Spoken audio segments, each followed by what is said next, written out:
আচ্ছা আমি কাজ করব, তাহলে তোমাদের দুইজনকে কি আমি বসায় বসায় খাওয়াবো?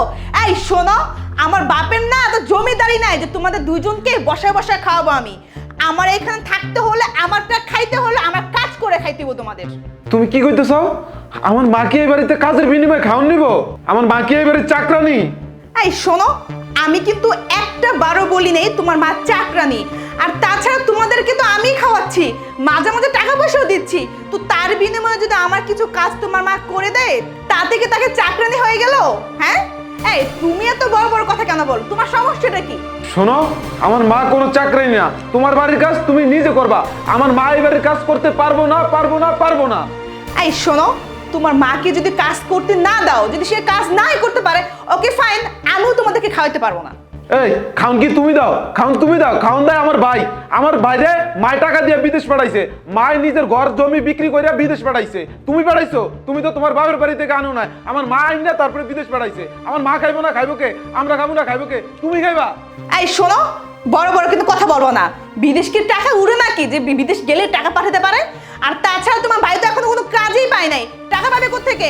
কাজ করবে তারপর টাকা পাঠাবে, তাই না? তোমার ভাইকে তো আমি টাকা পাঠাতেছি, আমার টাকা বসে বসে তোমার ভাই ওই বিদেশে বসে বসে খাচ্ছে। তুমি কইলি আইবো ভাই বিদেশ থেকে টাকা পাঠায় না। ভাই যদি বিদেশ থেকে টাকা না পাঠায় তুমি চলো কি দিয়া? এই শোনো, আমি চলি আমার বাপের বাড়ির টাকা দিয়ে। আমার বাপের বাড়ির টাকা পাঠায়, তারপর এই সংসারটা চালাই আমি। ইভেন কি তোমার ভাইকেও আমি টাকা পাঠাই। আর তোমাকে আমি এত কৈফিয়ত কেন দিতে যাবো সেটা বলো তো? তুমি কে? যাই হোক, যা বুঝার ভাইয়ের সাথে বুঝমু। তোমার সাথে কথা বলে লাভ নাই। আর আমি যদি আগে জানতাম আমার মা এই বাড়ির কাজ করে, তাইলে আমার মায়ের কোনোদিনই এই বাড়িতে আসতে দিতাম না। আগে জানলে কাজ করতে দিত না। এই শোনো, তুমি তো একটা ভাদাই মা, তুমি কোনো কাজ করতে পারো না। তুমি তো বসে বসে খাচ্ছ আমারটা। তুমি বাবার কথা কিভাবে বলো? বেয়াদব, পারলে একটা কাজ করো, কাজ করে পরে বলো বড় বড় কথা। নিজে একটা ভাদাই মার ঢেকি। ভাবি অনেক কইছো, তোমার আর কোনো কথা শুনতে চাই না। চলো মা, আর 1 মিনিট এখানে দাঁড়াইবো না, চলো। আরে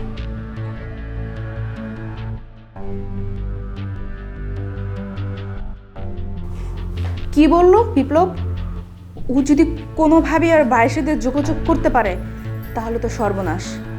এর আগে আমাকে কিছু একটা করতে হবে। পাইছি।